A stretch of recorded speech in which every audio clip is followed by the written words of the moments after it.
যাই যাই তাড়াতাড়ি যাই, আমাদের সিটটা খুঁজে বের করি। এই তো পেয়ে গেছি। রাজু, রাত হয়ে গেছে, তুই তাড়াতাড়ি শুয়ে পড়, কালকে সকালে আবার আমাদেরকে উঠতে লাগবে। হ্যাঁ আম্মু ঠিক আছে, এই তো আমি তোমার বেড বানিয়ে দিয়েছি, এখন তুমি এখানে শুতে পারবে, যাও এখানে শুয়ে পড়ো। হ্যাঁ আম্মু ঠিক আছে, আমি শুয়ে পড়তেছি, তুমিও কিন্তু শুয়ে পড়িও। আরে হ্যাঁ, আমিও এখনই ঘুমিয়ে পড়বো। আচ্ছা আম্মু ঠিক আছে। আচ্ছা আমার ছেলে তুমি ঘুমাও, এই তো আমিও ঘুমিয়ে পড়লাম।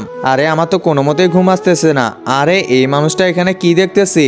আরে নিচে তো আমার আম্মু শুয়ে আছে, আম্মুর দিকে তাকিয়ে আছে। এই মানুষটার নজর তো একদমই ভালো না, দাঁড়াও এর কিছু একটা করতে লাগবে। কিন্তু সেটি দেখার আগে বন্ধুরা, তোমরা যদি এই ছবিটাকে ভালোবেসে থাকো তাহলে ভিডিওটিতে লাইক করে দিয়ে চ্যানেলটি সাবস্ক্রাইব করে দিও।